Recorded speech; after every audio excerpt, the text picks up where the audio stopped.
Welcome back to the Hard Truths podcast. I am one of your co-hosts, Denver Biddle III. Joining me yet again is Steve Traub. Steve, how you doing? I'm doing good, man. How are you? I'm good. I'm tired, but we're going to power through, man. It is Wednesday, so. It is not Friday like it was episode 4. I don't know why. I don't think our schedule was allotted for a Friday. Friday will be a little tough. Yeah. So we got to knock it out when we can. It's Absolutely. all good. We're going to try to bring the energy, though. Yeah. I just had some coffee. I'm good to go. All right. So this is episode 5.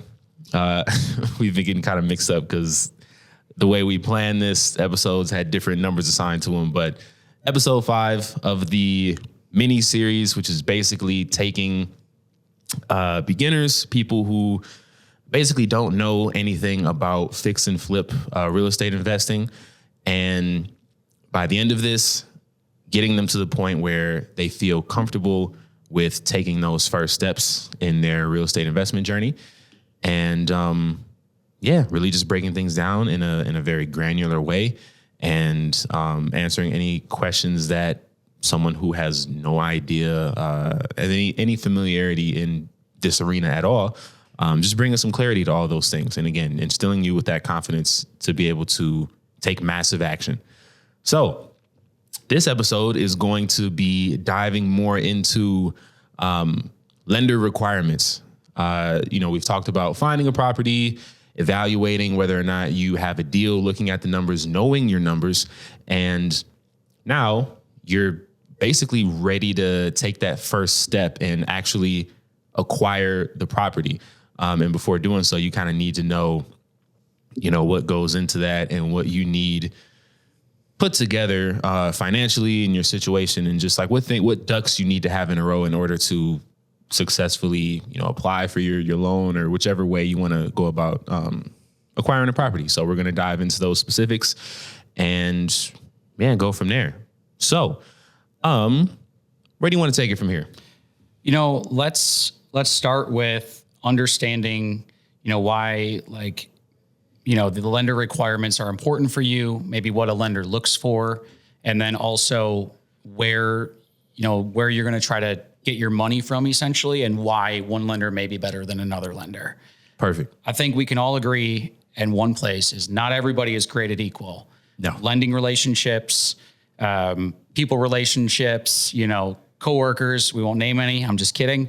But no, in all seriousness, you want to know that you have the right lending partner in place. And it's not just a lender, it's a actual partner for your transaction and someone that can help guide you along the way. And so we're going to just start with, what do we look for as a lender to know that you're a good client? And before we jump into this, let me just ask you a question. If I say, hey, Denver, I'm starting a business. You don't know who I am, but I need $30,000. That's all I give you. What's your response? Congratulations. Good luck. I love that. If I came to you and said, Denver, you don't know me. Mm-hmm. I need $30,000 for this business. Here is my business plan. Here is my strategy to pay you back. And here's how I can see this business scaling over time. What's your response then? It's similar because I don't have $30,000. Let's assume you did. If I did, I'd be much more receptive to the proposition for sure. Yeah, because do you feel like I'm more prepared in the second version rather than the first, right? 100%, yeah. And that's the same thing for a lender. It is important for you as a customer and as a client, an investor, to be prepared. We've talked about knowing your numbers. We talked about doing your research. Now it's, hey, I want to put my best foot forward with this lender. What do I need to do that? And what are you guys looking for? Which are all great questions. Yes. We as a lender prioritize, again, someone who is well prepared, who demonstrates they understand what they're getting into. They demonstrate they have an exit strategy for us, and they demonstrate some level of knowledge just to show us, hey, this person's really serious about this. They've done these 3 things that we haven't even asked them to do yet, because they understand what goes into this and what it's going to take ultimately to be able to sell this. So traditionally, hard money lenders are going to approve a loan a lot quicker than a traditional lender. We've talked about that. Traditional lending, say 30 to 45 days. Our turn time here is 2 weeks, so 10 business days. We can fund clients quicker than that. And I'm going to talk a little bit. We just did a loan for a guy in Chicago, got turned down by another lender. He closed in 6 days, 6 business days. He applied Thursday night. He was approved Friday afternoon. He was clear to close the following Thursday. He closed on Friday on his first flip. Brand new investor, brand new to us, brand new client. He was well prepared. It was, hey, what's your plan? What do you think the renovations are going to be? What's your exit strategy? Three very simple questions. And rather than me even having to ask, he was already like, hey, here's what I'm planning to do. And, a new investor, stuff that didn't fit in a traditional box, let's say, we were like, yes, we believe in this guy. He seems to have a good head on his shoulders. He understands what goes into it. And ultimately, we approved him because he was prepared and he gave us the process. So I was going to ask, because, with him being so well prepared, you just mentioned something not fitting in a traditional box. Yeah. He was so well prepared. Yeah. I guess was it traditional that he applied for originally? No. So he actually applied for another hard money loan. I don't want to bore everyone with all the specifics, but there's a thing called an assignment contract, which means, hey, I found this property. I love it. You as an investor, do you want this to be your next investment property? Me as the person who has the quote assignment contract, I make profit, let's say, between what I'm paying the seller for the house and what I'm selling the house to you for. Right. So this particular property, the person that was the assigner got a hell of a deal on the house. It's paying 30% essentially. And another lender said, hey, your assignment fee is 20%. That's a problem.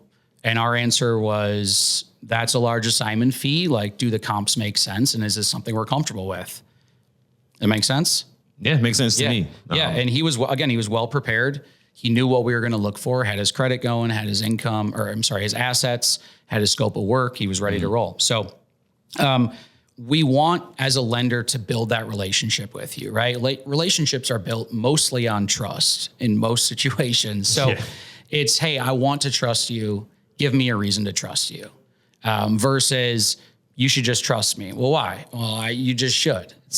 That's not an answer, right? Yeah, no. So, how do you build that trust with me as a lender? Have a plan, show me how you're going to execute on the plan, make me understand that you're a reliable borrower that will ultimately pay us back, because we want to do more loans with you. This is the first of many, hopefully, with this client. But again, we want to be a true relationship partner. We're not just a lender in this circumstance. And then, we ultimately, we're going to just go back to him again. Yeah. So if he brings us another project, right, maybe there isn't as much of an assignment fee. Maybe we knock down his down payment, say from 20% to 10%, because he's proven he can pay us back. So the more established you are in that relationship with me as a lender, the better your terms are, frankly. The more I trust you, I know, hey, you pay me back like clockwork. How many properties do you want to do? Not, oh man, I really hope this guy pays me back. Right. And just a few things to kind of reflect on, which we just talked about, but do you fully understand what lenders are looking for? Am I, as a lender, articulating what it is that I need from you to be able to trust you and understand that you're going to go through this and hold up your end of this transaction? So do you understand that fully? And are you prepared to provide all the documents? We had talked about this. We got a quick chuckle out of it, but we had gotten a call in about 2 weeks ago. And the call in went like this. Hey, Steve with the Hard Money Co. Hey, I have a property I need to fund in Florida. It's a make sense deal. You don't even need to pull title. There's nothing I need to close tomorrow. I need $200,000. And it was like, okay, I don't need title. Like, that's concerning. Like, who are you? Are you willing to provide those documents? And I said, it sounds like a great deal. I'm going to need at least an address. And he said, you know what? You're not the lender for me. And it was, okay, no problem. So in that circumstance, it's like, if you're not going to provide the 4 documents that we request, like no address, chances are this isn't for you. But it's like, hey, this is a make sense deal. Well, to you or to a lender? Right. Right. Because if you were a lender, you could lend yourself the money, but you're not. So give us what we're asking for, which I think is totally reasonable for us to be able to trust you again and develop this relationship. So I'll just say he didn't get off to a great start. The guy in Chicago got off to a great start again because he was prepared and he was willing to provide us the documents up front. And that's how you close in 6 days. Yeah, we got a good chuckle out of that one a couple of times. But hey, it's like, where do I send the check? No right, problem. Yeah. All right, cool. Yeah, All just give me right. your- And then one other thing I just want you to plan on is we only lend to LLCs. So set up your LLC. Like that is the thing that takes the longest. IRS doesn't always. Does it really? It does. If you have a common name, so if you start ABC LLC, which is like not a great one, but if you start that, you're looking at 2 to 3 weeks because the IRS is going to have you mail in those documents versus you getting approved online. If you did DB3 LLC, which actually makes sense now that I just said that, Yeah. you're looking at maybe 3 days. So it's like, Okay, yeah, because I was gonna say like I've started a couple and it was pretty quick, but hopefully they were a little more than generic names. it was I would imagine so. And we can plug that later. We're going to come back to that. Oh yeah, Start sending people to your LLC. And then, the scope of work, we had talked about that, but, get an idea of what it's going to take for that property. So you are able to pull your comps and say, hey, this is what I think the after repaired value is. I'd say those are the two most important things outside of money needed for a down payment. So, and then let's just talk about kind of hard money loans versus traditional loans. I know I've told you this 1,000 times. I come from the traditional lending world. Yeah, I know. Still have an NMLS license. Understand that their qualifications, we'll say, are a little bit stricter than they are in the hard money side. So with stricter guidelines comes longer timelines. So, we are, as a hard money lender, a short-term asset-based loan. We're designed for quick turn times. I don't care about your income. I don't care about your tax returns. I care about the property that we're lending on versus traditional lending. So something just to keep in mind. And then again, we're lending based on this collateral. It's the same thing as a regular mortgage is, hey, I own 101 Main Street. Here you go. Here's $100,000. We are lending against that property. Again, we don't care as much on the hard money side about your personal picture. I care more about that property in general.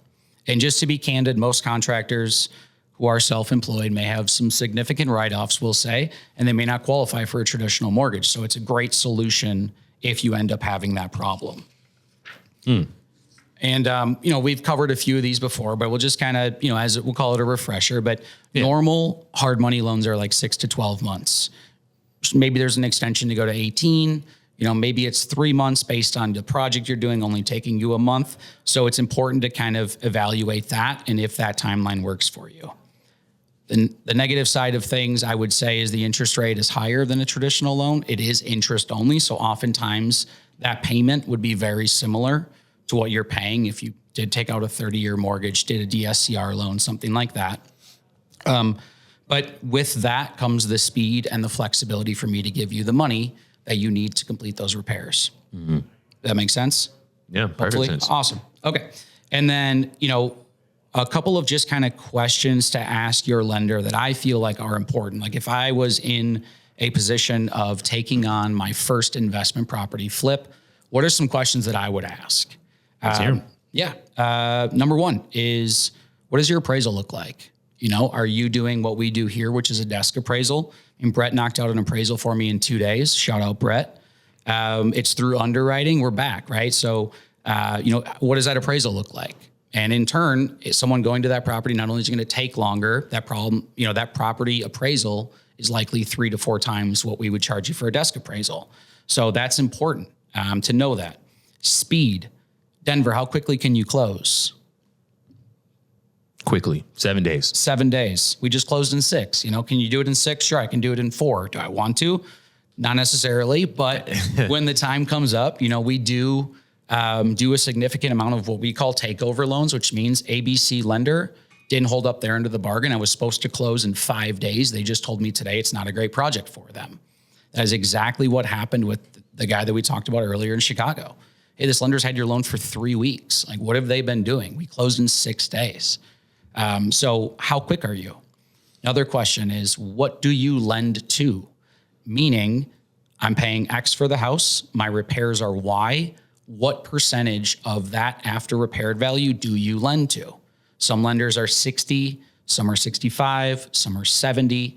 It really is going to be project specific, but that is important to know your numbers, understanding what you're getting into, and also knowing that, hey, this ARV just doesn't work for this lender for this particular scenario. I love just talking about live scenarios. So I'm going to talk about one more. We have a client that, he wants to stretch his ARV. He said, hey, I need to go to 70. My project's going to take 4 months, but I can't make 65% work. Again, he's prepared. He gave me a scope of work. He gave me a timeline. He said, I will be listed. I actually have the buyer ready to go. I just need to fix up the property. And I was like, you know what? You've got good assets. You've got good credit. You've been straightforward and honest from the get-go. Let's go to 70 for you. Let's make this work. We want to build that relationship. Lending is a relationship business. You're not a transaction. You are a human being. I want to build a relationship with you and be an asset. And then finally, the last question I would ask are, what are your terms? So some lenders may require monthly payments. Some may not require monthly payments depending on your timeline. Again, some will have, different interest rates, different points, different closing timelines. Do you need a personal guarantee? We'll get into that later, but there's a lot of extra questions that you want to ask. I think the thing that people forget about is there is typically a payment. So it's, hey, I brought 25 grand to close. I have to pay this off in 6 months. Yeah, but you also have payments, right? You're going to have payments throughout the course of the loan. It just depends on how many you're going to have. So make sure you are prepared for, call them additional fees, but I would consider a payment an additional fee because it's not paid at closing. It's paid monthly throughout your loan. So those are all just really good questions to ask when you are searching for the right lending partner for yourself. All right. And then let's talk about some of the requirements that we as a lender expect. Besides preparation, besides the confidence to do the deal, what else do I want from you as a borrower? I want a down payment typically. Anywhere, new borrowers are 20%. Maybe you're a seasoned investor. You've just never done hard money before. Try to get you in at 10%. So anywhere from 10 to 20% of what you're buying the property for, the hard money lender will traditionally lend you the repairs on top of that, again, up to whatever that after repaired value is. So let's say you already own a property, you own it free and clear. What if, I'll just talk about me. Hey, we have some equity in one of our investment properties, let's say. I want to go buy a new investment property, but I've got 10 grand in the bank. I don't feel like using it. I want to save it for a rainy day, save it for payments. That lender may be able to use that property as equity in your entire transaction and say, you know what, you own 101 Main Street, Steve. Let's go ahead and lend you the $100,000 you need for the house across the street, knowing that once you pay this off, both of those properties are, technically you're going to own them. So whether you're selling it or refinancing it, using equity is a really nice solution. We have a client, you've done a couple of webinars with Scott, with her and her husband. They just got something set up where they didn't bring any cash to close.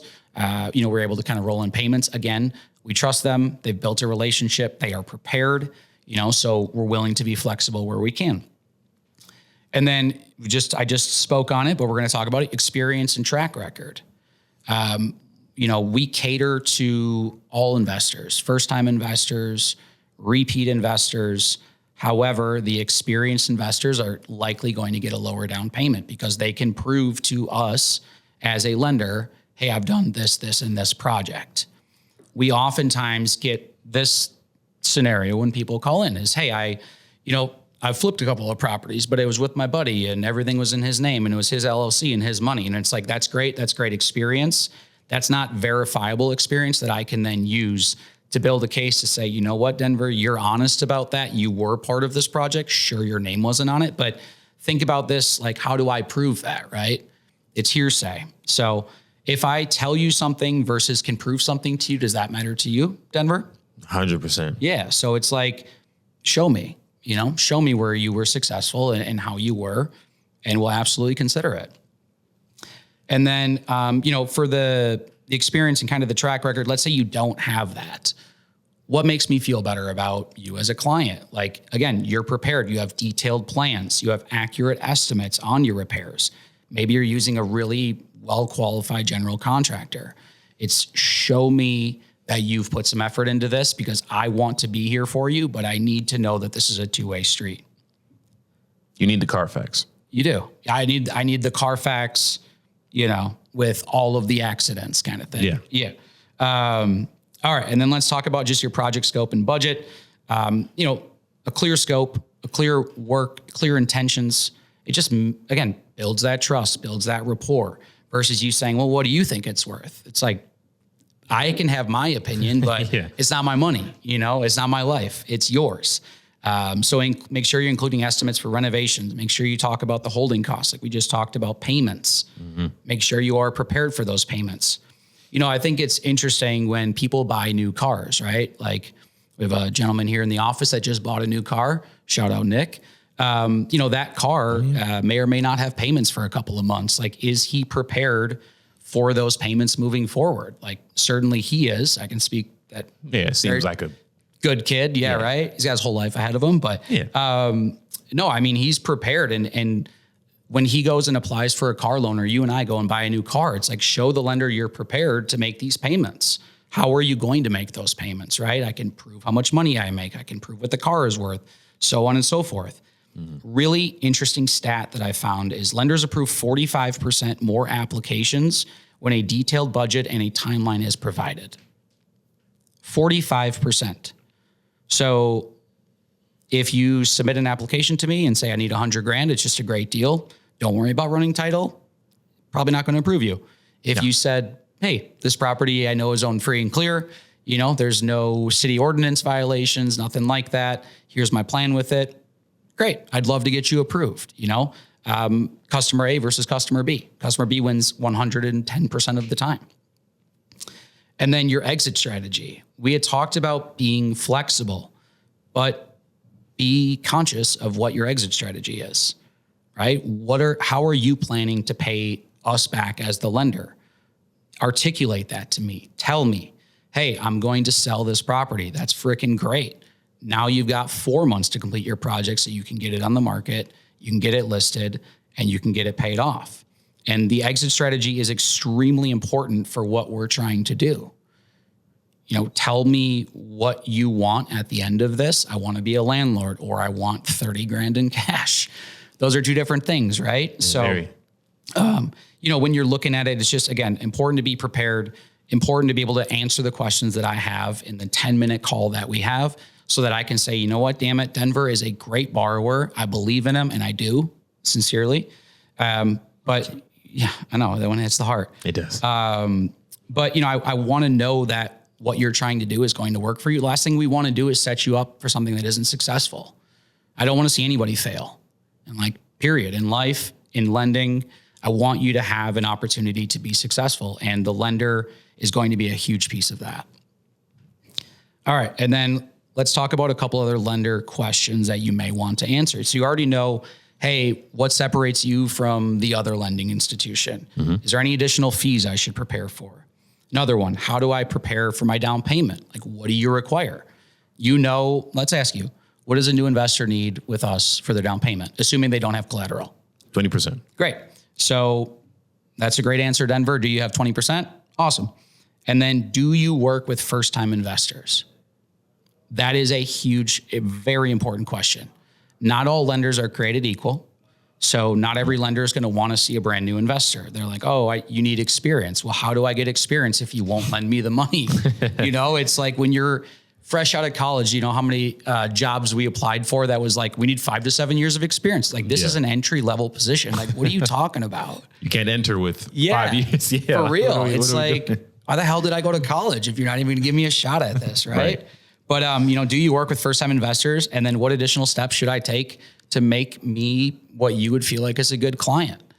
We have clients that ask us all the time, what do you need from me to get my loan approved?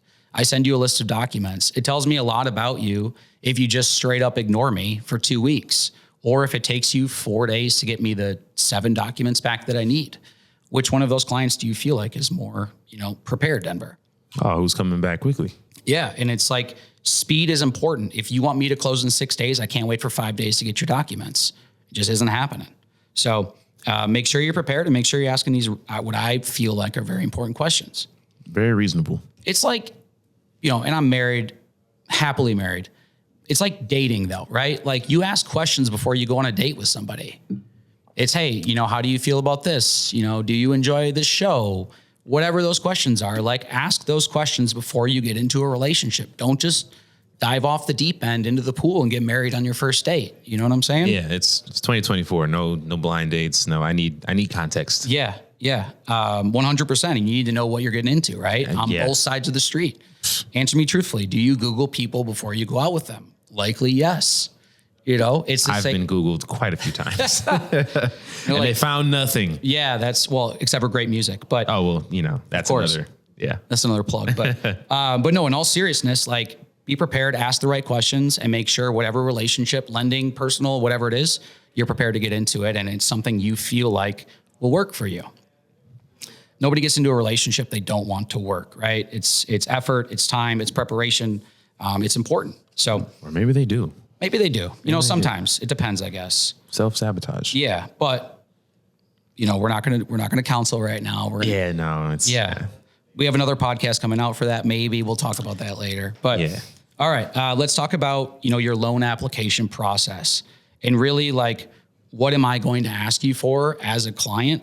Not necessarily all the steps involved, because we'll get into that in the next episode of what does it look like from A to Z when I apply, and how do I get to closing?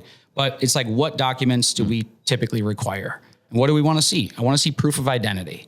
How do I do that? I get your ID. I get your LLC documents. I make sure that you as a human being are not giving me a line of shit when I'm going to give you $100,000. A lot of lenders will either do like full credit checks. So they're going to do a physical hard pull. We hear it's like, hey, sure, like, I have an Amex. I can go pull my credit score monthly. Or I could go to Credit Karma, Experian.com, whatever those are, and I can send that to you. So again, some lenders want credit reports. Some it's like, show me what your credit is. That's good enough for me. Yeah. Driver's license, credit, bank statements. Hey, I want to see that you're not overdrafting every single day.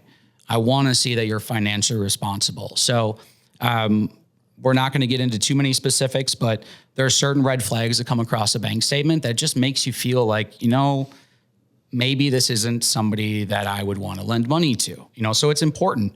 And then, your proof of funds. So not everybody has the down payment. What if you don't have the down payment? Like, what do you do?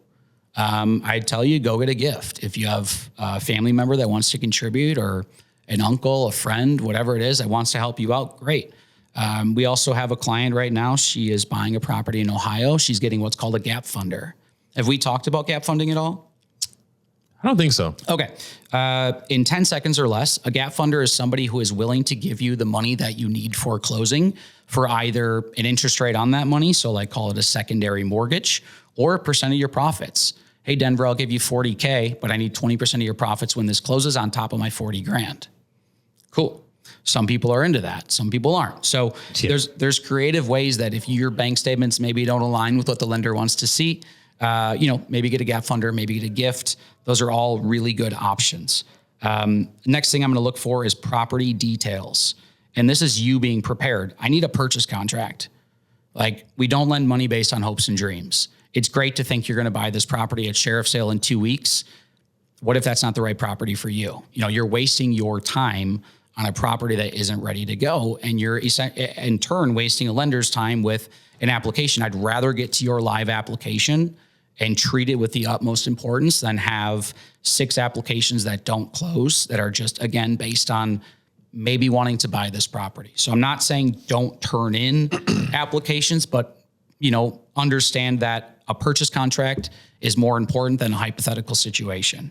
In the words of the big boss, when we had, I don't know what meeting we had, but he said, if you don't have a contract, you don't have a deal. You don't. And we just did this stat, but 5% of our loan applications without a contract closed. So when you turn in an application, 100 people do that, 5% of those close. So imagine how many scenarios you're running on your deals before you get to that point. So it's like, is this going to be a competitive market? What's the number I need to make this successful? Not let's go in as low as possible when there's 12 other offers. That being said, we'll get right into comps. Did you pull your comps? Like, I'm going to pull comps. Let's say that I pull comps and you hate my comps. And you say it's worth 230. I say it's worth 215. Maybe that's the part that means you don't qualify for that mortgage. If you said, hey, Steve, I pulled comps, send me your comps. Like, let me go back and see why I feel those weren't included, or let's see optimistically if I can include those and we can raise your value. But that's you being prepared and you bringing the proof and the ammunition that you need to make this close. And then those after repaired value estimates. Here are the comps right now. Here are the comps that I'm seeing when this property is fully fixed up. I want to know, again, what you think those comps are. I don't need them in every scenario, but you want to be prepared so that hopefully our ARV is actually higher than what you had or the same, right? So you're setting yourself up, again, for success. Third piece that we're going to need is your renovation plan. What's your plan for this property? What are you doing to it? Nobody goes into something hopefully unprepared. You don't go to school for a test without studying, ideally. Maybe some of you didn't, but that's okay. Yeah, I'm not going to. Yeah. But, going backwards, right? Like you would hopefully be more prepared this time. And Denver was a great student for everyone wondering. I didn't have to study much. I mean, that's great. That's one of us. In all seriousness, though, like have your renovation plan, have your scope of work, have your cost breakdown, have your timelines. Justin told us, again, who was just successful. We talked to one in the last episode. His property is listed. He had countless showings. Like, be prepared, know your numbers, understand what you're getting into, and be able to tell me as a lender why you feel like this project's going to be successful. And then what is your exit strategy? Like, how do you plan to sell the house? When do you think you need to hit the market to meet your timelines? What happens if, the market changes, let's say, and it turns into a rental? Like, that's okay to shift. It's important to be adjustable, but it's also important to let your lender know what your plan is. And if that plan changes, the plan changes. But again, it's important to just communicate. And that's where relationships are lost, is lack of communication. Say that again. It is. I mean, in all seriousness, if you're lying to me, like, it's over, right? It's over. Nothing to talk about. No, it's build with trust, communicate, and make me understand, again, why we should believe in you as much as I want to. And then let's talk about just what's a smooth application process. Double check your documents. Don't send me a bank statement with an overdraft and a negative balance. Like, look at it before you send it. I think that's pretty self-explanatory. Yeah, or one that's not yours, Yeah. We've seen that. I've seen too many of those. This is a serious note. Like, don't commit loan fraud. People, it is not worth it. Like, you'll get a welcome letter from the FBI, and that's the last place you want to be. So we had a client last week. They said, hey, I have $76,000 in my bank account. My running balance is $5,000. Like, those numbers don't line up. So they refuse to send us a bank statement. He sent me a screenshot. What they didn't recognize is when they added the 7, they used a different font. Come right? on, man. Seriously. So, like, your margins don't line up, your font's off. It's immediately, no, your loan is terminated. We do not mess with loan fraud. Yeah. You're going to lie to me. You're not going to communicate. 0% chance your loan closes. And that client is blacklisted from ever lending with us again, based on that. Great investor prior to, no issues, just not worth it for us. So, and then provide me a detailed, realistic estimate for your repairs, because we do ask you to fill out a scope of work, but that is important for your smooth application.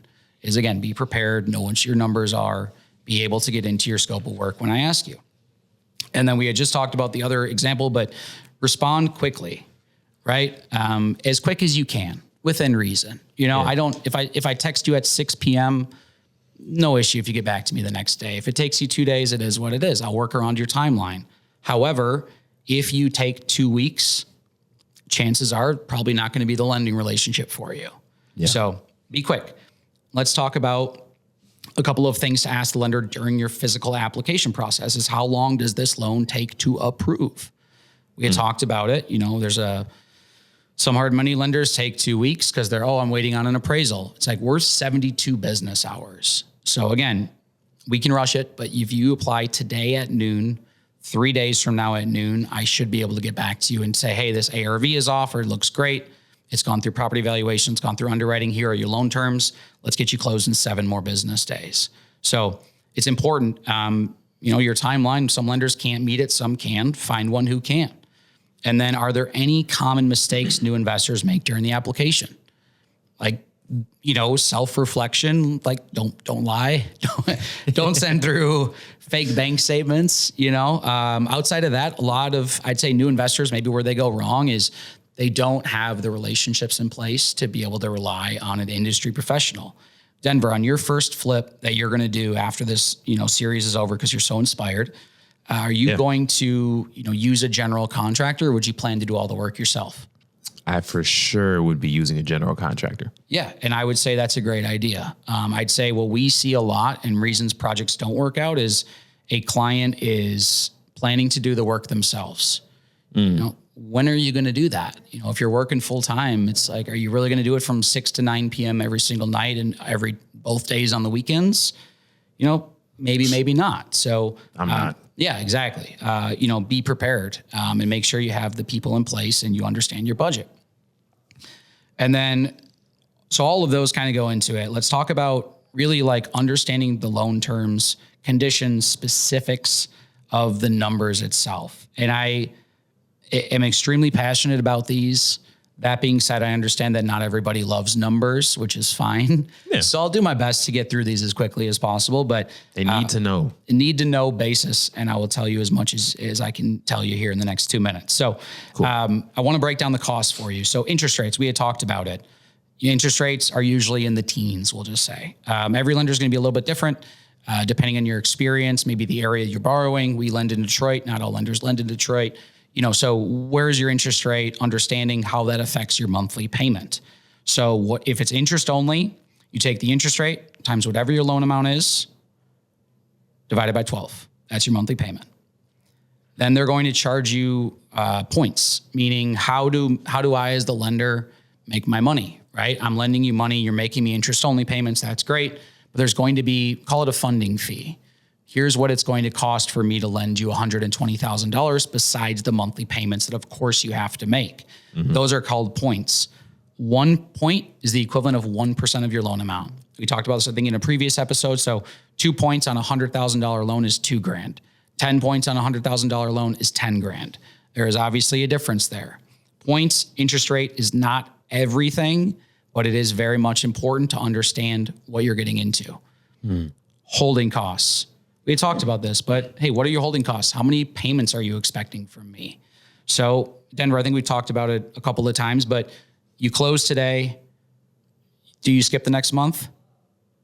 Yes. Yeah. And then your first payment is due the following month. Yep. So you have anywhere from say 31 to 60 days to get your project started before I'm asking you for more money on monthly payments. Mm-hmm. So understand how that affects your timeline. It affects your profits. It affects your livelihood, frankly. Last thing I want to see you do is start missing monthly payments. That's not a good start. No. And then other things to consider. Prepayment penalties. I don't believe in these. I think it's garbage when they have them, but some lenders do. Do you have a prepayment penalty? Meaning if I say I need your loan for 6 months, I pay it off in 4, is that okay? Some will say, no, you have a prepayment penalty. Us, no, we don't care. I'd rather have you pay us off earlier. It's less payments. It ideally means that you were successful in your project. And ultimately, it's more money in your pocket at the end of the day. So I would rather do a loan for you every 6 months and have you do 2 loans a year than have your project take 12 months because, there's an issue with it for whatever reason. You're just not able to make those payments. Moving forward, how does that, make you successful or not make you successful? And why do I have to prepay you if I'm lending you money? That doesn't make sense. Other lenders do that sometimes? They do, yes. You will find that interesting. There's a prepayment penalty, usually, again, a percentage of the loan amount. So if you borrow $100,000, I'm going to charge you a 2% prepayment penalty. Well, you charge me $2,000 up front. Yeah, I'm going to charge you $2,000 because you paid my money off too quick. Greedy pigs. It is. Again, we don't believe in it, but we just want to make you aware of what's out there because that is an important question to answer or to ask and them to be able to have an answer. And then, where do you lend to on after repaired value? 65, 70, 60%. Not every lender is going to lend on ARV. Ideally, they would. We do. Our cap is 65%. We talked about in a scenario in which somebody can go to 70. And then personal guarantee. What does that mean? It means I'm lending to your LLC, right?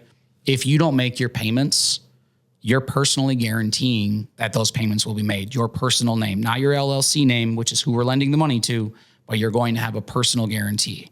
So again, it's important because if you don't make those payments, sure, your LLC gets in trouble, but does that carry over to you? That's a huge deterrent for some people. Mm-hmm. And then we had talked about, just the questions, but again, do you charge a prepayment? What's your ARV, loan to value? What are your lending capabilities essentially? And then let's talk about building relationships. So Denver, in general, like, why do you think a relationship with the lender matters overall? Sounds like over time you get more favorable terms. It just makes the process that much easier and that much smoother moving forward. The more business that you do, and the more you prove that you're somebody that's trustworthy. Trustworthy, exactly. So it's important to build that trust and have that rapport. It's going to lead to quicker approvals because when you do have a relationship with us previously, we'll talk about Justin, but we have his LLC docs, we have his ID, like we know how to get what we need. Yeah. So first loan, he needs 7 documents. Every loan after that, he needs 3 documents. Very simple. That's, relationship is going to mean him getting to the closing table quicker and him ultimately flipping and making his profit a little bit quicker than he expected. And then again, if I trust you, I'm more likely to finance your quote risky deal, right? You've proven yourself over time. We know that when push comes to shove, you're going to make your payments. That's important for us, of course. And how do you build just general rapport? It's transparent communication. Don't tell me that you did a project that your name isn't on. It's great. I can't prove it. Be transparent about that. Not I flipped 101 Main Street and then 2 weeks later I find out your name wasn't on it. It's like I wouldn't have sent you 10% down versus 20 and led you down a wrong path had you have been transparent and open and communicative. Don't tell me you're 700 credit score and you give me a credit score at 530. Oof. Those are 2 different things. That is a real life example. It's a bad lie. You're off by 170 points. Like, gotta say at least like 680, man. Like, please, yeah, I do something. Just be honest or be upfront. Yeah. We approve loans on lower credit scores than other lenders. The loans that close that are of those lower scores are the people who are transparent and open and honest. I haven't always had great credit. I'll just be personal for a second. I haven't always had great credit. I didn't have people that told me credit cards are a bad thing. It was like, shit, I have this piece of plastic. Why don't I just swipe it? Run it See up. what happens. Yeah. It's like, did we have some great nights? Absolutely. Did I pay for that later in life? Absolutely. Sure did. Right. So, but it's being open and honest and saying, here's why you should believe in me. Listen, people make mistakes. Like I'm no different. You're no different, assuming like you haven't made one with me yet, but no, I'm not perfect. No, no one is, but it's being open about it. At the end of the day, if somebody's lending you money or you're building a relationship, be communicative. Again, communication is the most important thing for us. And then please share your progress. There is nothing that I love more than watching someone be successful. I'm passionate about it. I want to see your project. We went to that house. We keep talking about him, but he let us in. We're able to see his work. He kept us updated throughout the project. Hey, my project's going to be done in a week. I'm going to be ready to go to the market. That's fantastic. Yeah. So in turn, he gets a pre-approval letter for his next project because he's like, hey, this project's done. It's hitting the market in a week. I'm looking to buy this property. Can you get me pre-approved? Hell yeah, I can. Let's go. Easy. So, and just share progress. It's cool. Like I like looking at photos. We love going to these properties and checking them out. So, yeah. And that's rapport. Like I want you to feel supported. And I also want to see that you're doing good work and know that I can share that property and hopefully send you a buyer. That'd be fantastic. And then, questions to ask me as a lender, like what qualities do I value most in a borrower? Like what, based on our podcast, what would you say those are, Denver? Someone who is communicative, someone who is prepared, someone who is responsive. I think high level, those are the 3 biggest things. And then there's obviously, if you want to get more specific, like, you have a good track record in terms of your credit score and you've got some money banked up, and, some things along those lines. But I think just being, like you said, and you've been driving home, just the open honesty and just being, again, responsive and communicative during this process, because we can only move as fast as you do. Those are really good. And what you just said is really how you make the loan process smooth for yourself. The people who don't close on time, 9 times out of 10, it is something that they chose to either not make super important or something that they didn't think we would find out or whatever it is, right? So if you want a smooth loan process, hold up your end of the bargain. Give me what I need. Allow me to answer your questions. Bring me your problems. Let me help you solve them. Don't let me find out about it because then I feel like you lied to me, and I'm not willing to go to bat for you at that point. So you understand. I sure do. We're getting a little deep this episode, but you know what? I think this stuff is important because it is really what we look for as a lender. And I want to know that who I'm choosing to lend money to is someone who is going to hold up, again, their end of everything. You are saying, I'm going to do this when you lend me this money. I lent you the money. I followed through. It's time for you to follow through. So let's talk about, a real life lending success and challenges. We had talked about, we're going to go back to the gentleman that called for the property in Florida.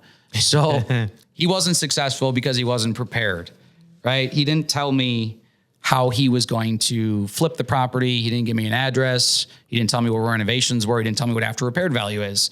It's, hey, I don't even know what your budget is. How the hell am I going to approve that? Yeah. Straight up, and then the other person, is the gentleman we talked about in Chicago. Here's my plan. Here's my property. Here's my ARV. Here's everything laid out for you. Why don't you tell me what you hate? And it was like, absolutely nothing. This is fantastic. So that's someone that's being successful versus someone that is presenting their own challenges that really aren't necessary. I wonder how many phone calls he made before somebody was like, you know what, I'll just write you a check. 100? I don't know. He might still be calling. I don't know for sure. He probably gave up.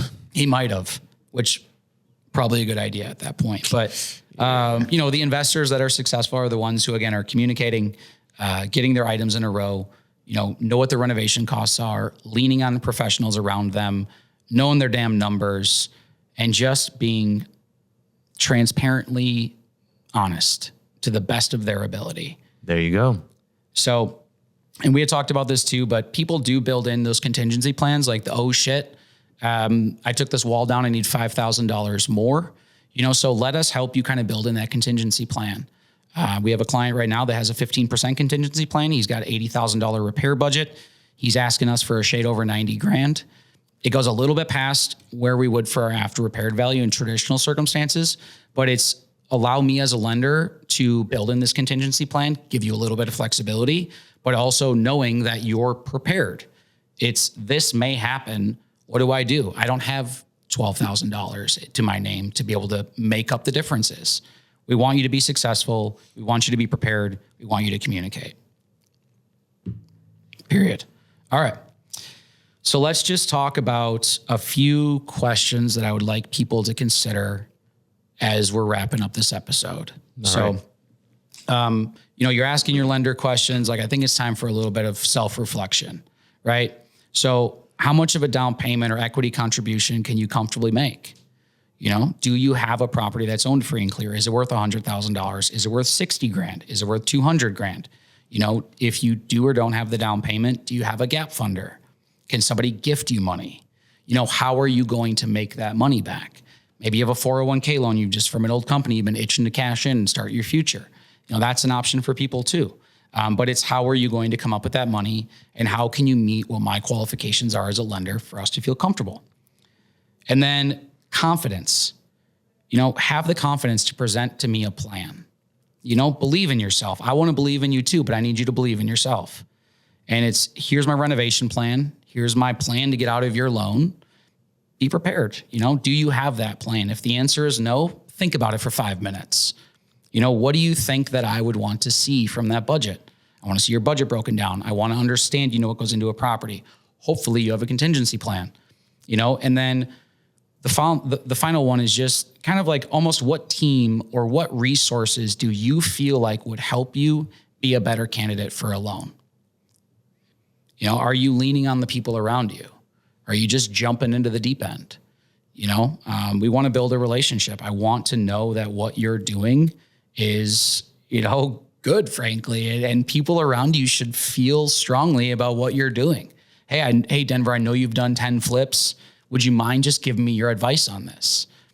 Successful people as kindly as I can say it, prefer to talk about themselves in most situations, which is great. Soak that shit in, like allow them to help you. Yeah. You know, I think this job is fantastic. Part of the reason that I took this job here is because our owner is incredibly impressive. He's an impressive human being that answers questions. Always. And it's like, he loves to tell you how you can be successful, and he'll give you real life examples of things that he's done. Here are things I ran into I didn't expect. Here's how my last project was successful. Lean on those people, ask questions, read books, reach out. Speaking of reaching out, Denver, where can people reach us? Oh, man. Yeah. Excellent segue. So first place, the website, thehardmoneyco.com, thehardmoneyco.com, or on social media, Facebook, Instagram, YouTube, LinkedIn, The Hard Money Co. At The Hard Money Co. I think that's it, right? They can also email us if they wanted to. They could email us. What are the emails? You can just I'll just give them mine, because it's like, hey, we're putting the effort in, you know, yeah, we're gonna be the ones to help. But my email is Steve, STEVE at F as in Frank Street.com. F Street is the other half of our company, the investment side. We're all collectively under one umbrella, but feel free to send me an email, shoot me a Facebook message, shoot my guy Denver, you know, a message on YouTube or LinkedIn or Instagram or whatever it is. We want to help you. I want to answer your questions. We love education. Use us as a resource. Yeah, we read the comments. I will add, I was going to say, a lot of that is in the show notes as well, but I'll also add your email to the show notes as well. If you're watching or listening to this on like Spotify and whatever other podcast platforms provide show notes. So yeah, that'll be there. Awesome. So looking forward to talking to whoever it is. I'll just kind of talk to them a little bit about what to expect in our next episode. Yeah. So our next episode is really going to be kind of a breakdown of the, you know, loan from start to finish. So when I apply from you, what can I expect? What are the timelines? You know, as a client, you've set expectations on what you can provide. It is time for me to explain to you what we can provide, you know, because it's a relationship. It's a two-way street. You're prepared coming to me. I'm going to make sure this loan flies through as quickly as possible for you. Let's get you into your first investment project as quickly and efficiently as possible. And then the negative side of that is we're going to talk about some of the delays that we run into. You know, there are certainly delays. It is real estate. It can be challenging at times. If it wasn't challenging, everybody would do it. Let's be clear. Right. But, you know, what can we do to help you get ahead of some of those delays and hopefully prevent those from happening, frankly? So we'd like for everybody, you know, to reach out to us with questions. Again, if you have anything, any scenarios you want to run past us, if you found your next project, hopefully you did, reach out to us. You know, let me help you decide maybe what we can find for some good comps, talk about your budget, talk about timelines, expectations, payments, anything you want to know, reach out to us and we're happy to tell you. Sounds good to me. Yes. And the knowledge bomb today, I know, you know, we were excited today. Friday was pretty exciting too. Yeah. But as we move forward, you know, we also want some topics. So if you guys and gals and are listening, please feel free to reach out to us. If there's something you want to know more about and you're like, oh, this doesn't make any sense. It doesn't make sense to you. It may not make sense to another listener. Maybe they don't want to tell us that. But if there are topics and things you want us to explore, we're happy to do that, provide some insight, provide some value, and hopefully answer your questions a little bit better than we have so far. Yeah, let us know in the comments on social media. If you're feeling ambitious, write us an email. I would love that. That'd be great. So, I mean, yeah, with that being said, this has been another episode of The Hard Truths. I'm Denver Biddle III. He's Steve Traub. We're signing off. See you in episode 6.